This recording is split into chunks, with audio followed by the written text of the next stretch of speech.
진행의 성기영 아나운서입니다.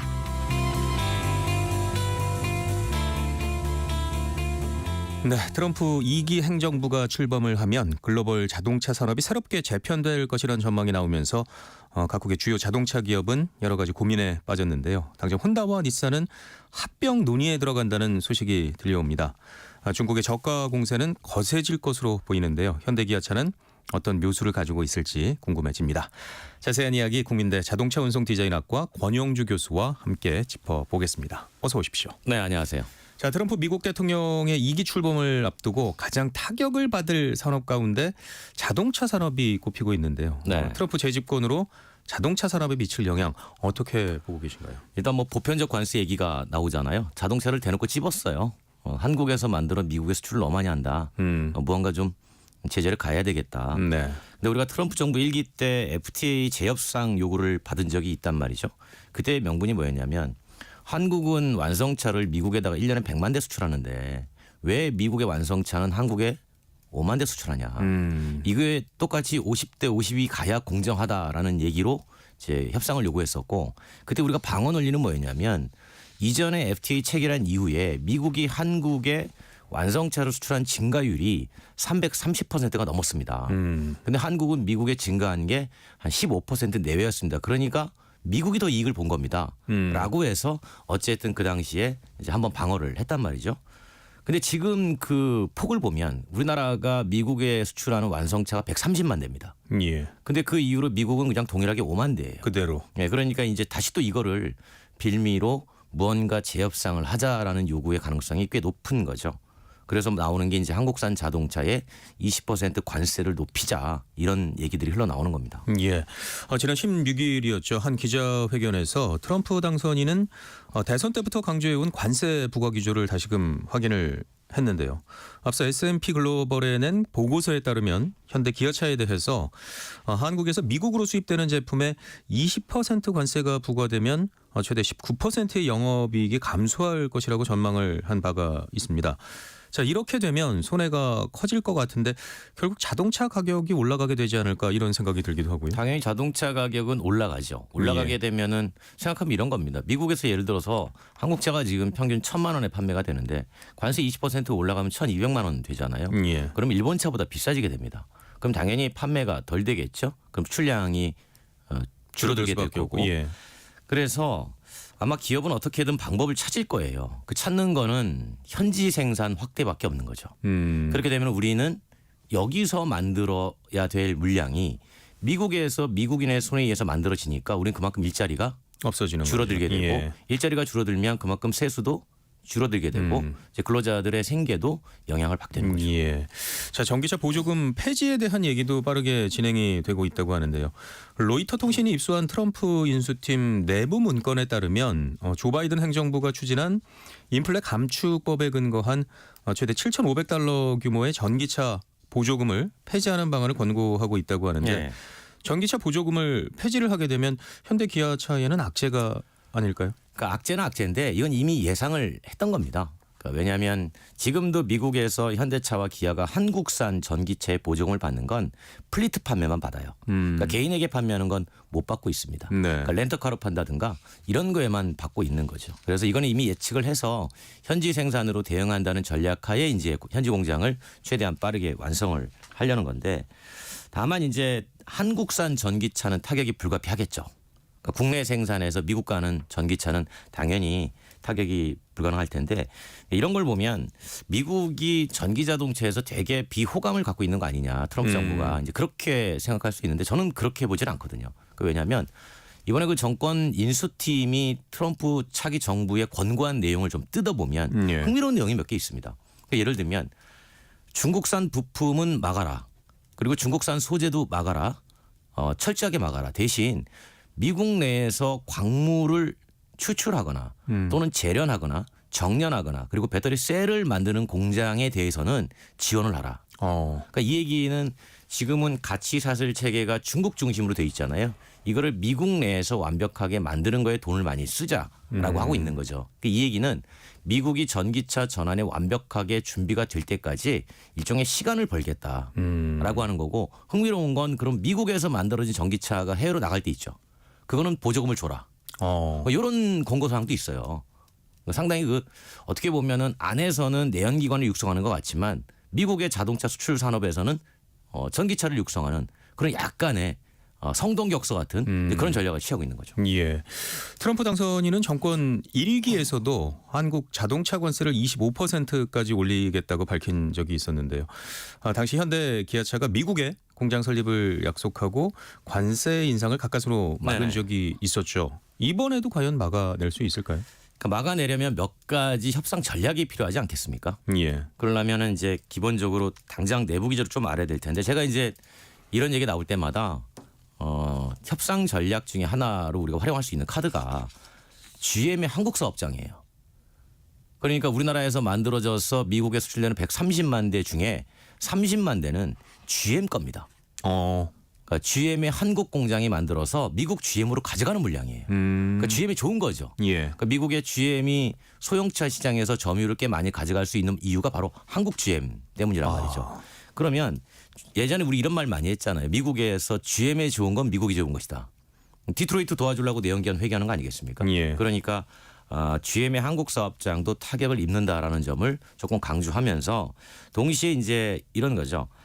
관세를 만약에 부과한다 그러면 방위비 같은 거를 지렛대 삼아서 부과는 하되 변동률을 최소화하고 그다음에 그 적용 시점을 최대한 지연을 하는 협상 전략을 가져가야 되겠죠. 예. 자, 관세 등 경제 정책 등에 대해서 협상을 하기 위해서는 국가와 정부도 파트너로서 함께 움직여야 한다는 얘기를 많이 하는데 네네. 최근 우리나라는 정치적 상황으로 외교 통상도 공백이 생겨서 문제라는 지적이 나오고 있죠. 그러니까 이 부분이 이제 조금 뼈아픈 부분이죠. 왜냐하면 당장 트럼프 정부의 취임은 내년 1월로 지금 곧 다가왔는데 그 이후에 바로 이제 관세 협상을 다시 합시다라고 하는 요청이 올 것 같은데 과연 그 기업들은 아무래도 이제 정책적인 관점에서 보면 협상 대응팀이 없다라는 건 좀 불안한 요소가 될 수 있잖아요. 그렇죠. 그런 측면에서 보면은 좀 서둘러서 협상팀을 꾸려야 되고 그 꾸릴 때 이제 국내 자동차 업계 의견을 전반적으로 잘 들어서 최대한 관세 변동폭 최소화. 그다음에 변동폭을 최소화했다면 적용 시점이 있지 않겠습니까? 좀 늦추는 적용 시점을 최대한 유예화 예. 시켜서 트럼프는 어차피 임기가 끝나면 다시 뭐 재정권 한 게 아니니까 그때까지 시간을 끌고 가는 전략을 좀 써야 되겠죠. 그런데 좀 이해가 안 되는 부분이 전기차 보조금이 폐지가 되게 되면 미국 전기차 판매 1위인 테슬라에게도 안 좋을 것 같은데요. 근데 일론 머스크는 전기차 보조금 폐지에 찬성을 하고 있다고요? 그 이유가 있습니다. 그 테슬라 입장에서는 보조금을 없애는 게 더 좋아요. 그러면 이제 당연히 그럼 테슬라도 안 팔릴 텐데 예. 그래도 좋습니다.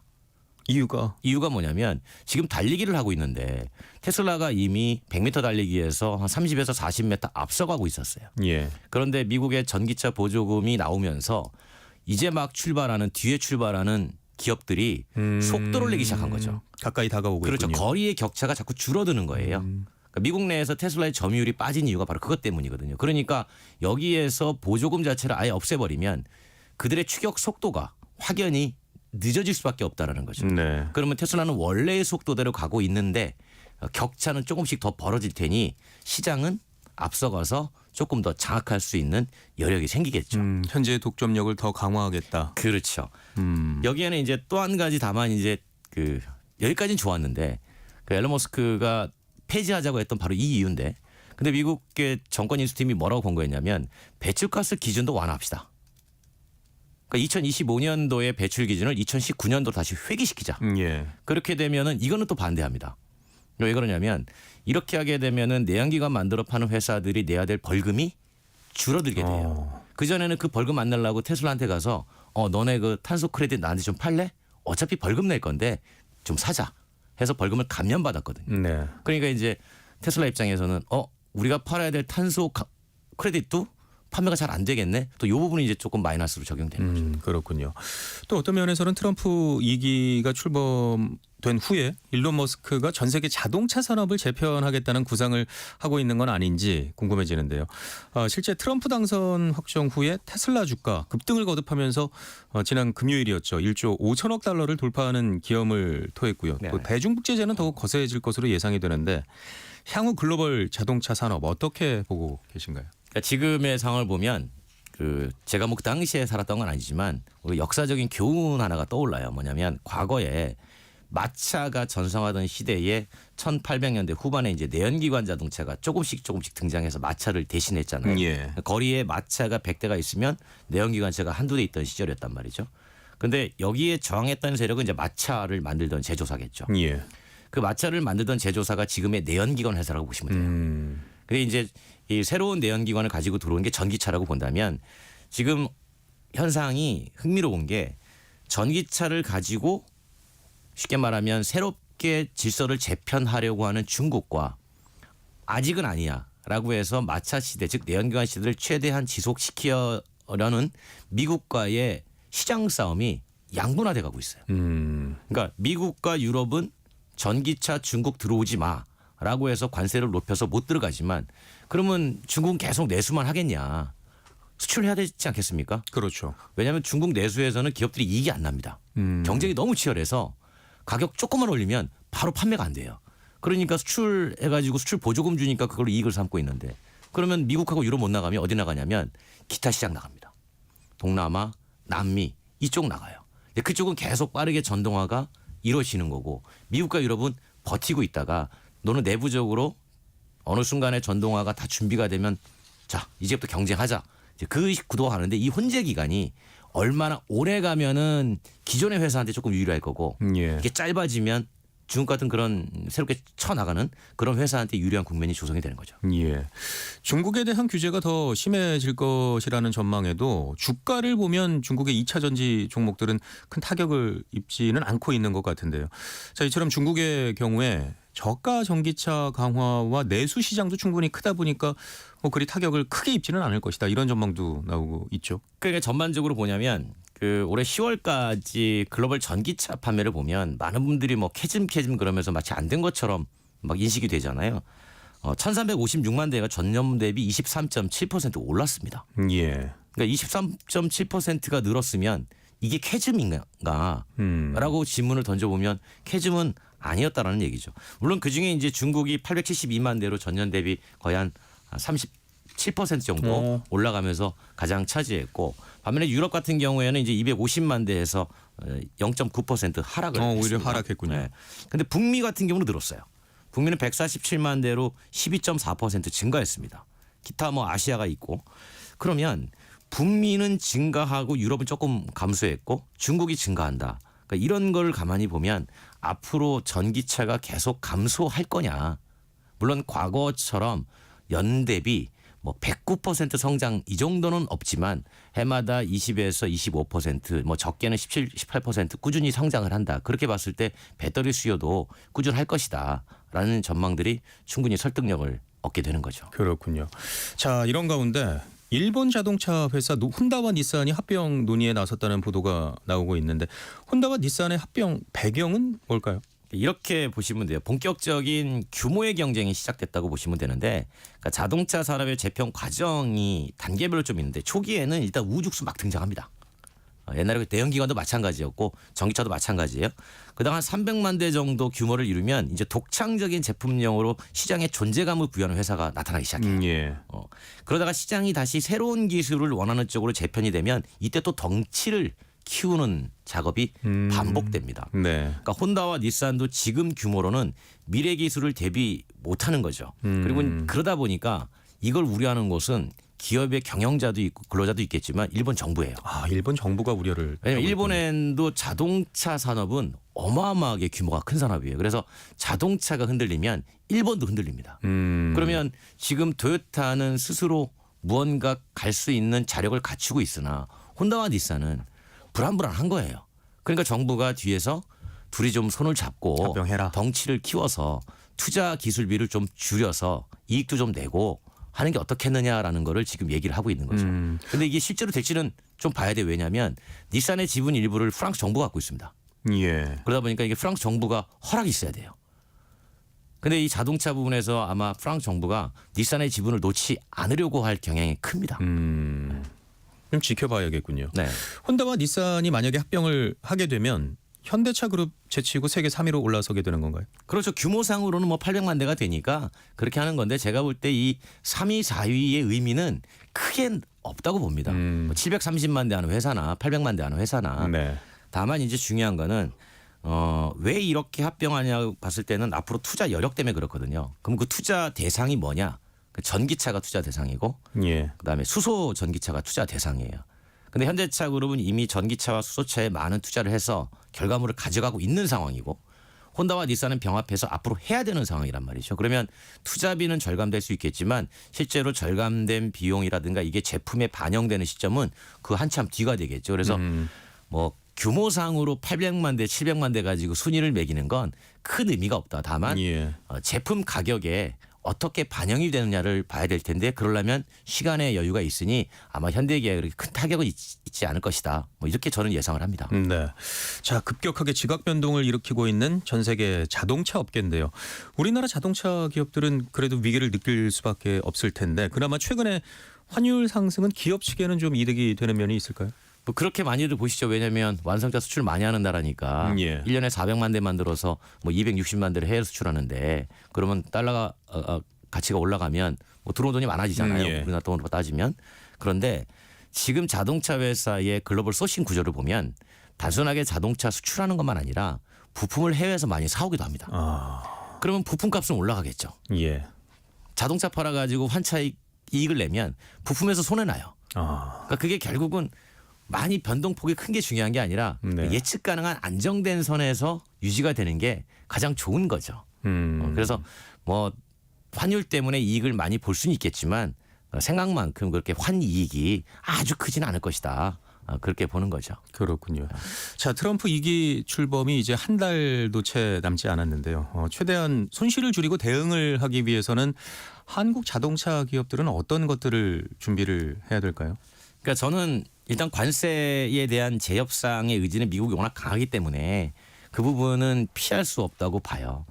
다만 이제 그 관세 좀 전에 말씀드린 것처럼 변동폭을 얼마나 최소화하느냐는 이건 협상력이고 그 협상에서 우리가 지렛대로 삼을 수 있는 게 몇 개 있는데 그중에 하나가 뭐 방위비 같은 경우도 어차피 올려줄 거라면 무언가 관세 쪽으로 지렛대 삼아서 얻어와야 되잖아요. 이제 그렇게 하는 게 필요하고 좀 전에 말씀드린 것처럼 또 한국 GM도 상당한 그 지렛대로 삼을 수 있고 우리가 보면 이런 것도 있어요. 정권 인수팀이 이렇게 또 권고를 했습니다. 뭐냐면 보편적 과세를 매기되 동맹국과는 개별 협상을 하라.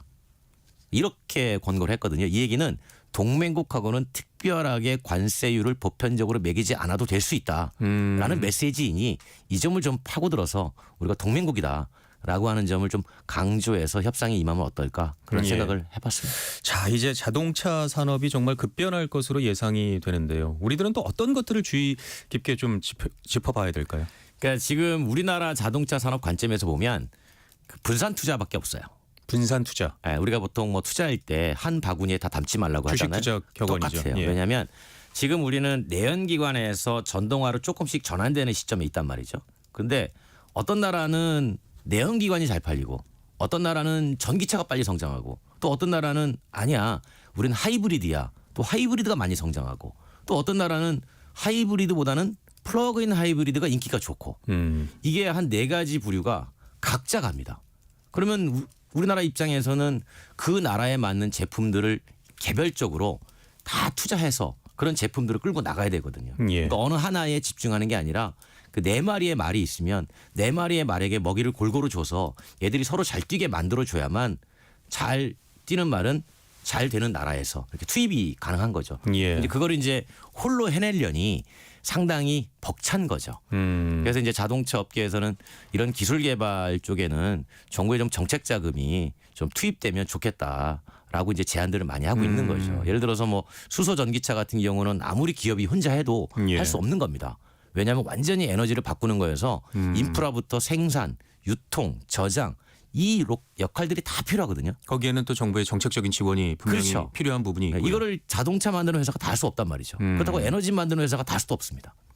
그러면 이게 서로 유기적으로 연결되게 무언가 정책적인 기술 지원이 좀 많이 필요하다. 예. 이런 얘기들을 많이 하고 있는 거죠. 자, 이제 정말 자동차 산업이 급변할 것으로 예상이 되는데 이 위기 같은 상황이 한국 자동차 기업들에게 또 한편으로는 기회가 될 수도 있겠죠. 있어야죠. 당연히 그러겠죠. 예. 우리는 항상 위기가 있으면 잘 극복을 해왔었거든요. 예. 최근에 나오는 얘기가 그나마 한 7, 8년 전부터 전동화가 빠르게 진행이 되니까 부품 회사들이 뭐 했냐면 이대로 가다간 부품 회사가 내연기관만 하다가 쓰러질 수 있겠구나. 그때 전동화에 대비를 많이 해놨어요. 기회가 됐죠. 네. 그래서 한때 뭐 전동화 빨리 되면은 900개의 부품 기업이 사라진다라는 예측이 지금은 전동화가 돼도 한 5, 600개 정도 사라지고 만다.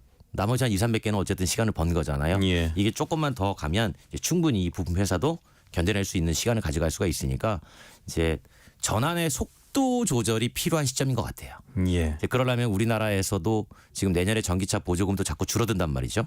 이런 것도 조금 더 생각해보고 그다음에 전기차 운행할 때 혜택도 내년에 줄이거든요. 과연 이게 맞는 건가?